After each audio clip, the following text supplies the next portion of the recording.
Ma'am, I have here now your temporary password. It's alphanumeric. Do you have a pen and paper handy with you? Yes. It's B for Bravo, S for Sierra. I'm getting confused. Can you do country instead of random words? Sure, let me do it again. It's capital B for Brazil, small S for Sweden, Mhm. P for Philippines. Wait, did you say P or P, T? ma'am. P as in Philippines. Sounds like F for No, France. ma'am. P as in Peru, Okay, but Philippines. capital or what? Manila, ma'am. Uppercase or lowercase? Lowercase, ma'am. Sorry. Next is a symbol. It's asterisk. You mean the star sign? Yes. Next is the less than symbol. I don't know how it looks like. Ano ba to? Do you know open and close parenthesis? Yeah? It's like the open parenthesis but make it pointy. I don't understand. Ano ba kasi itong password na to? Ang hirap naman. Let's do this. Your left hand, do an L sign, then slowly go down. I see. So you call that a less than? Yes, ma'am. Next is C as in country. What country? Country, like the word itself. Cuba. So cute. No, country like Croatia. Sounds not familiar, but K, right? No, country like Cyprus. So S. No, C. C, after the B. Gulo mo, ma'am? Last is T for Turkey. Like the country or animal? I mean, does it matter?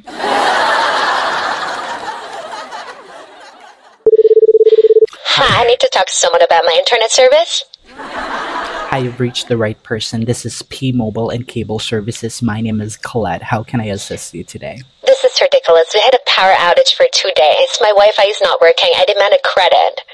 Well, I'm sorry to hear about the power outage. That sounds not good. Can I have your complete name and account number to look into this for you? It's Emily Green and my account number is 8041. I'm telling you, I shouldn't have to pay for a service I couldn't use. Thank you, Emily. Let me just pull up your account. So, you've been without power for 2 days, and because of that, you couldn't use your internet service. Exactly. I don't think I should have to pay for internet I couldn't even use. I don't have power. I hear you. However, our internet service is still operational during power outages in your area.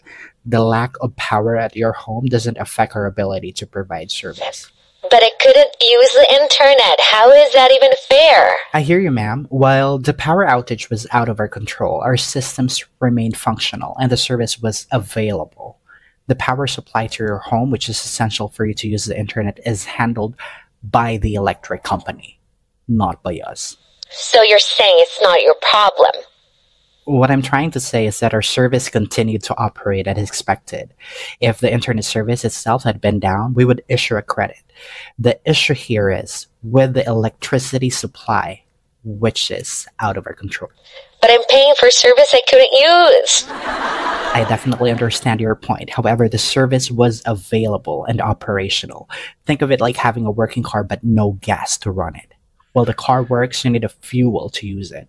In this case, the electricity is the fuel to your internet equipment. Come on, this still doesn't seem right. I know it's a tough situation. What I can do is to offer you a complimentary service check once your power is back to ensure everything is working perfectly with your internet. Additionally, you might want to contact your electric company to see if they can offer any compensation for the outage. I'll have to think about that. I'm still not happy about this. I understand. I think you don't understand the situation, but thank you. Thank you. If you have any other questions or need further assistance, feel free to reach out. We're here to help in any way we can. Whatever. Bye. Thanks for understanding. Have a great day, and I hope your power is restored soon.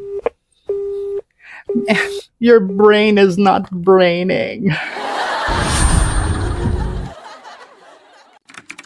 I told you so many times, my payments are up to date. Why on earth there is still a balance equivalent to 1 month? You should credit me for that. Ma'am, upon carefully reviewing your account, it shows that the reason there's still a balance due after making a payment today is because of an unsuccessful payment last March. Your payment did not push through due to insufficient funds as we attempted to charge your card enrolled with our auto payment. Is that so? Yes, ma'am. So we did not charge you any extra amount, and because of that, there is no reason for us to apply any credits to your account. I need help canceling my services with you guys. I just really can't afford your prices anymore. Guys, ang taas ng cancellation natin. Wala mo na magka-cancel, ah. Here's what we're going to do. I know how important it is to manage your finances. As I see here, you are subscribed to our unlimited data plan for $90 monthly, but your data consumption is just less than 1 gigabyte since you mentioned earlier that you use your Wi-Fi all the time, right? Yeah, that is correct. If that's so, I can move your plan to a $40 plan that comes still with unlimited calls and texts, plus 2 gigabytes of data instead of unlimited. That will save you $50 monthly or $600 per year. Sounds great, right? Yeah, that's something I can pay.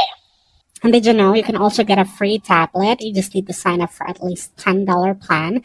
That gives you a total of $50 monthly, less than what you're paying for, but you'll get the latest tablet that we have. Oh, you're such an angel on earth. Thank you. How are you, ma'am? Could be better. Bless you. I hope you feel better soon. Please also see your doctor. Just last week I had the same situation and I found relief with Vicks VapoRub. That is not sponsored, ma'am. Just a recommendation for you to feel a little better. Oh, is that the one with blue cap and white bottle? No, ma'am. That's petroleum jelly. I'm starting to lose hope. Life is really hitting me so hard right now. I know you have a lot of burdens to carry right now, but don't ever lose hope, sir. Brighter days will be ahead of you. You know, we all have our challenges in life. It's just a matter of how you address the situation. So, keep your head up high and pay your bill now because your service is about to be cut off. I thought you were gonna help me. Sabi na eh. Dami kasi chika, sir. Nabutan ka tuloy ng suspension. Every time I'm on call, I can't hear the person on the other line. Oh, so you want to turn your phone speaker on, right? Yeah, the speaker. I want it on. I'll help you out. So on your screen, you just need to press the icon that looks like a speaker. Oh, this red one. No, ma'am. And button yan eh.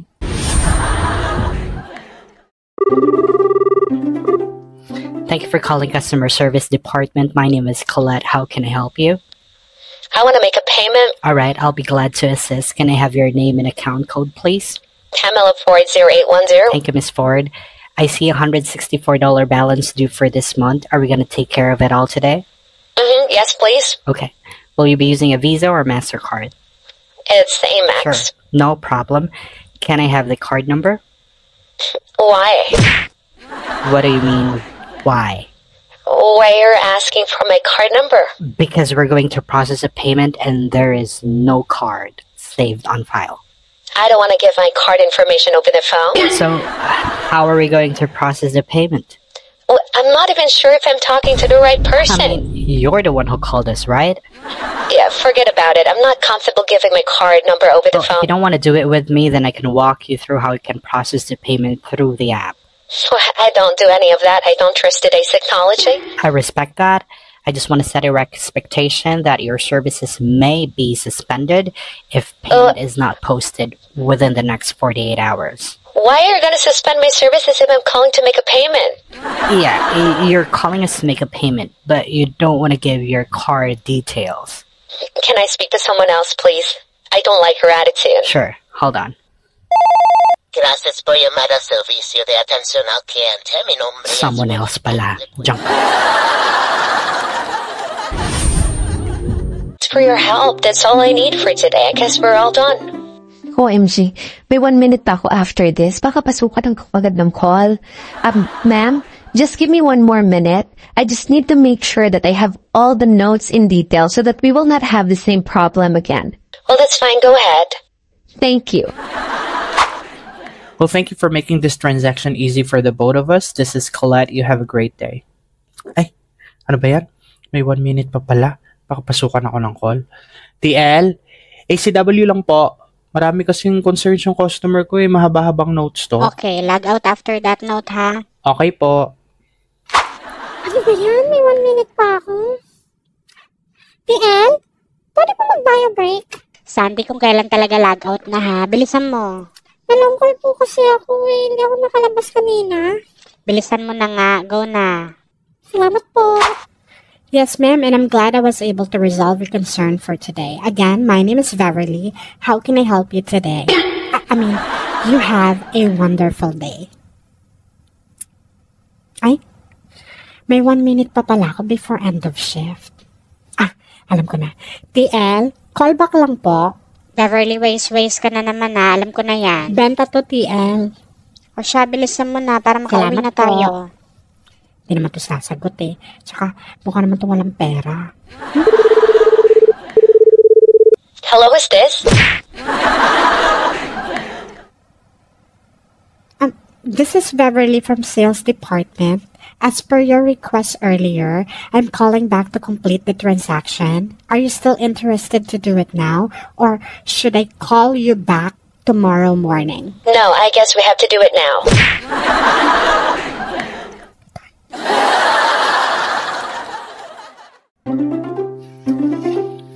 Guys, lunch na. Sabay-sabay tayo mag-lunch kasi may system maintenance mamayang 3 a.m. Sige po, TL. Beverly, anong baon mo? Nagbaon ako ng ginisang sardinas, TL. Nagtitipid ako na. Kasi ang dami kong binayaran itong nakaraang sako. Sarap yan. Ako rin nagbaon fried chicken. 2 hiwa. Sa'yo isa. Basta pegi ako ng sardinas mo, ha? Salamat po, TL. Nga pala sila, Gisa, bumaba lang. Bibili lang silang pagkain. Pero dito rin sila kakain mamaya. O siya, kumain na tayo. Ay, Mark! Ay, TL. Asan mga kasama mo? Nalate nga ako ng lunch, TL. Saan na sila kumain sa may timog? O siya, bumili ka na ng pagkain mo doon, tapos sumama ka na lang sa amin dito sa table. Yun na nga po, TL. Mamaya pang 5 a.m. yung refill ng pagkain. Kanin lang daw meron doon. Ay, ganun ba? Bili ka na lang ng rice mo doon, tapos makishare ka sa akin ng ulam. Ay, talaga ba? Bait mo naman. Sige, wait lang ha. Bili lang akong kanin. Ano pala ulam mo, Webs? Sardinas, ganisa. Kainin mo, masarap yan, Tangex. My God, ate! Paano ka? Kasi ako nakakain ng sardinas. Asya, mauna na ako, may meeting pa ako Beverly, huwag kang magpapa-overbreak ha. Ay, sige po, TL. Masarap yan, try mo. Ate! Kagatin mo, tas lunukin mo. Sige, susubukan ko. Ay, bahala ka. Kainin mo kung gusto mo. Ma-overbreak na ako. Babalik na ako sa loob. Sorry, Bebs. Hindi ko talaga kaya. Pero iwanan mo na lang. Baka bet ng mga katim ko. Okay. Ay, buti wala na sila. Buti may baon akong kamatis dito. Kundi ito lang yung baon ko. Sarap ko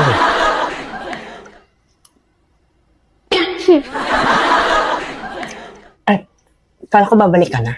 Akala ko rin Nag-iwan ko pala yung cellphone ko. Akala ko hindi ko kumakain yan. Arte.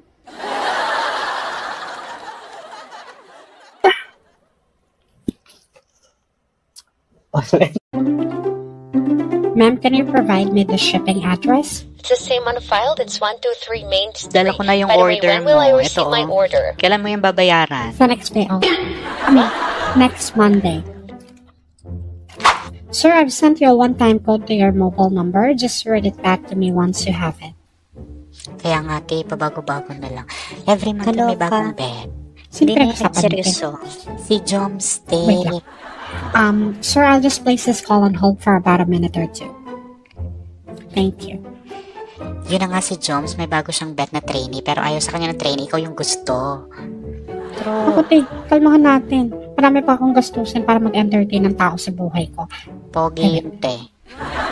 Thank you for holding, sir. Here's the code. That's It expires already. What? You only have 10 seconds to read it back to me. Babe, I'll just send a new one. Team, we got a 10 from Jisa. Ma'am, I'm sorry for the background Seems like you're noise. having a party right there. Yeah, they got a little surprise for a teammate who is celebrating her birthday. You know, people here love surprises. Beverly, may detractor ka. I think they got a surprise for you too. Yeah. Yep, upon checking your most recent bill, it shows that there is a $20 restoration fee. This was billed because Devs, your account patulong was kumaan. suspended Magta-tax last month. migration kasi kami ng plan ni customer eh. Hindi ko alam yung process. Nagbukas ka na ba ng KB mo? Tapos na kasi hindi ko makita eh. Sige, doon sa taas, sa right, makikita mo options. Then, Hindi ko talaga makita dito bandati. sige, puntahan na lang kita sa station mo, tapos siguro ka. I thank you. Yes, ma'am, we have a lot of options available for you to Bebs, choose papasabay ka pa. Mag-order na kami. So what do you recommend for me to get? from. 1-piece chicken. What? Let me check and see. I'll just ask you a few questions, okay? Okay. Ma'am, I'm just reviewing your bill. Is it okay if I place this call on hold for 1 to 2 minutes? I don't mind, just take your time. Thank you. Alright, take your time daw. Sige, makapunta nga muna sa pantry. Ate, magkano dito? 20. Dito. Same, 20 din. Sige, kunin ko na itong dalawa. Ito lalagay.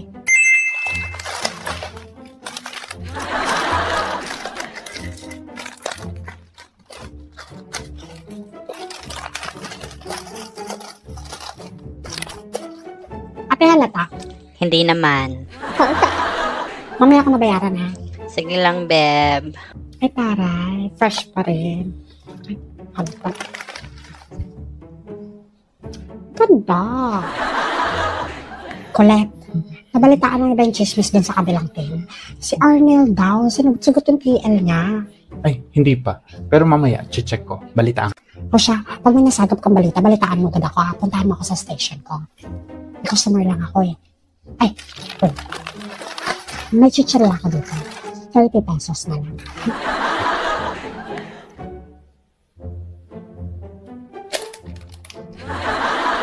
Betty lock to ah. Alright, ma'am. Is there anything else that I can help you with? It's been a pleasure assisting you. Sorry I had to take over the call, but I'm glad we're able to turn things around for you. You have a great day too. Saan ka galing? Kanina ka pa yung nahanap ng customer mo dito. Tapusin mo yung notes dito, tapos mag-coaching ka ha. Nakakayaran kita. Sabi niya kasi take your time.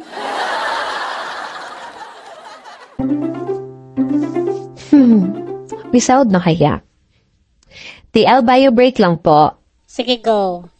Sana naman may sahod na. Refresh. Ay, wala pa. Balik naman. TL, bio break ulit. Bilisan mo, queuing tayo. Okay po. Sana naman meron na. Refresh. Ay, wala pa rin. Balik naman. TL, bio break po ulit ako. Ano ba yung Gisa? Paulit-ulit ka ng bio break. Basta po TL, nahihingi po talaga ako. Bilisan mo. Man, this time, meron na. Ay, meron na. May sahod na. Perfect. Guys, may sahod na. Ay, sahod na daw. Uy, check nyo. Philip, may sahod na. Nag-check ka na? Check mo, Mamaya baka ko may check. dispute ka. Di ko pa nga nagalaw last sahod ko eh. Ay, taray. Sandy, may sahod na. Ano plano? Ay talaga? Tara, Samji tayo. Pero, doon naman tayo sa Tamang-tama. May bago. napanood ako sa bagong vlog. 499 lang. Doon tayo. G. Tasha, may sahod na. Talaga? Tara, siya tayo mamaya. Alam mo naman Sarap di na ako sa umiinom. Tsaka, magsasabji kami ni Sandy mamaya. Ha? Sige. Buti na lang malaki sahod ngayon. Dami ko pa namang bills. Rent, kuryente, tubig, internet, food allowance, pamasahe, insurance, savings. Ay, walang ganun. Sa next payout ko pala ako makakahulog sa savings. Kaloka naman itong mga bills na to. Nagsasabayan sa isang petsa. Gisa yung bayad mo, kanina ka pa nag-a-announce ng mamaya sahod. Transfer ko sa'yo. Tapos, parin niyo ako ulit ha. Anong renew? Pumasok yung incentives. Meron pa dapat pera.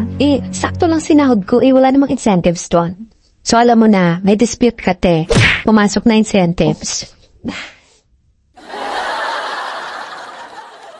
Hi Beverly, QA John here. Mag-observe lang ako sa calls mo today ha. Sige po, sakto. Paano ko pala ito i-de-escalate? Hindi ko rin naiintindihan yung bill niya. Nakalimutan ko may calibration pala kami. Balikan na lang kita mamaya. Sige. Beverly, tabihan muna kita ha. Mag-observe lang ako sa'yo.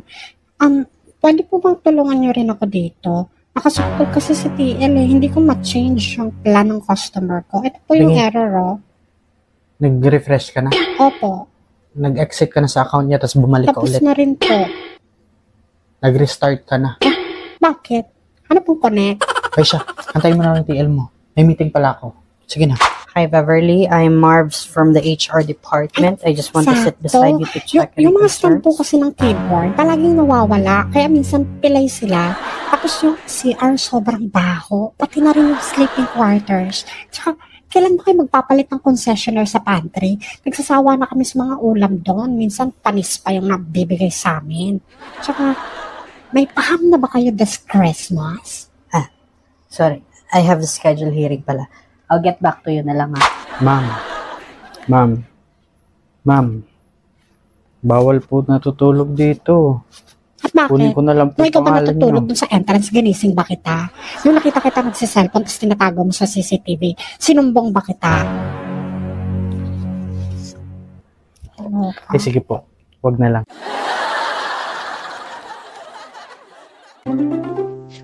Ma'am, I can help you out with your concern. There is no need for me to transfer you back into the queue. Again, I don't want to speak to someone from the Philippines. Transfer me now or I'll speak to your... Hindi siya ka pabalik sa queue. Ano ba yan? May call? Hi, thank you for calling customer service. My name is Beverly. How can I help you today? If you're from the Philippines, then I don't want to talk to you. I was just speaking to another lady from that country. Hi, thank you for calling customer service. My name is Beverly. How can I help you today? Well, I'll be your nightmare, and I hope you have patience today because I have a lot of problems with you guys. There's an agent named Carla from your company who promised me to get a free phone, but I called back, other reps say that you don't carry that promotion. Guys, yung next na matatapos sa call mag-ox training ha, meron tayong isang Ayaw ko na slot. yung TL, magko-closing spill na ako. Ay hala, na-drop yung customer ko. Ako na mag-ops TL. Sige, go. Grabing QB ngayon. Nakakaantok pa. Kapag kape nga. Ay! Mas malamig pa ito sa iyong ng pusa. Paano ko ito inumin? Kaloka na nga. Ano yung kinakain mo? Potato chips, masarap. Pinautang ni TL sa sahod bayad. Gusto mo? Sige daw, tikim. Ay ma'am, bawal po pagkain dito sa loob ah. Ano na lang po pangalan niyo.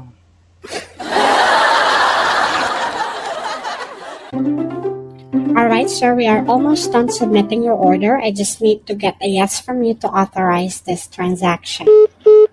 Ay, hala, na-disconnect.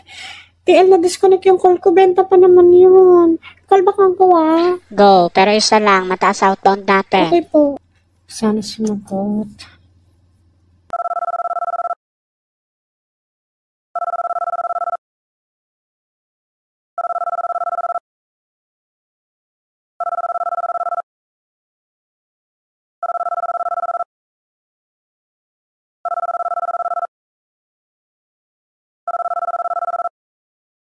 Your call has been forwarded to an automated voice system. Please leave a message after the beep. When you are finished recording, you may drop the call or press 0 for more options. Hi, thank you for calling. My name is Beverly. Mag-open yung spill. Cancel. Ulitin ko na lang. Kakalo.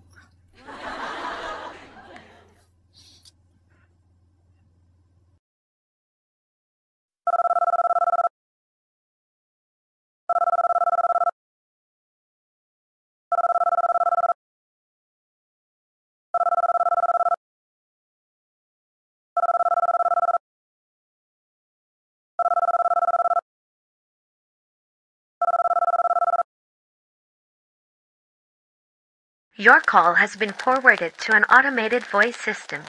Please leave a message after the beep.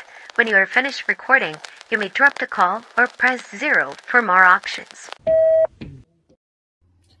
Hi, this is Beverly from Sales Department. Our call got disconnected. I'm trying to connect back with you again to complete the transaction. Bebs, nga magla-lunch. Sa paano? Ano ba yan nasama sa recording? Drop. Imbis na cancel. Ano ba yan? Drop ko. Sayang naman. Benta pa naman yun. Kasi bawal na ako mag-call back.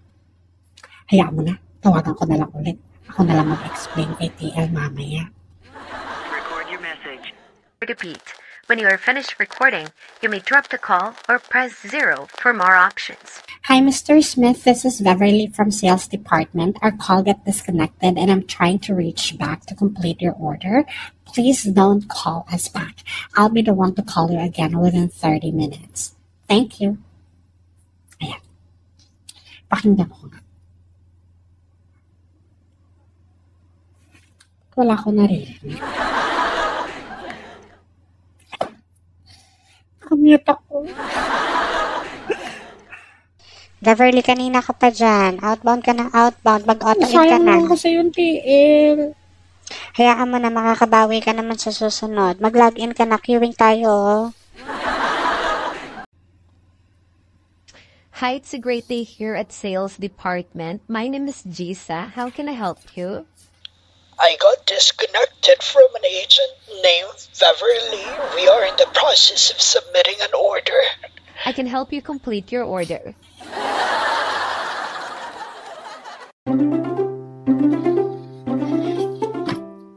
TL, di mo na ako kakain ngayong lunch. Matutulog na lang ako sa sleeping quarters. Di ako nakatulog sa bahay kanina. May nagbe-birthday kasi sa amin. Ang ingay ng videoke. O sige, basta huwag ka magpapa-overbreak ha. Sige po. Bed 5 po, ma'am. Salamat, ate. Ate, pwede pagising ako mamayang 3:45 a.m. Baka hindi ako magising ng alarm eh. Though my alarm is powerful, pero yung antok ko is unbeatable. Sige po, ma'am. 3:45 a.m. po. Salamat. Ay, sarap hangga. Kaso grabe. Amoy paa.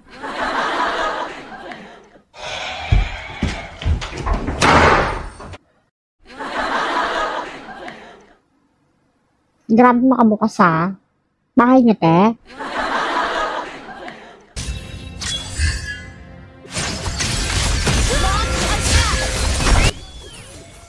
Kala ko sleeping quarters.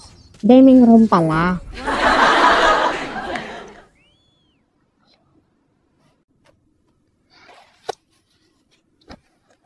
At uminit. Sino nag-32 ng aircon? Ano to? Incubator?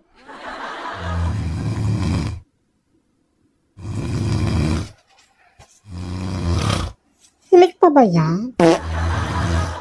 Ang bababoy ah. Ano ba naman mga tao ito? Ay, dapat nilakasan nyo, kinonect nyo sa speaker. Masyadong mahina eh. Ano gusto nyo? O ma'am, kala ko inaantok ka. Kanina antok lang. Ngayon, pati sama ng loob meron na.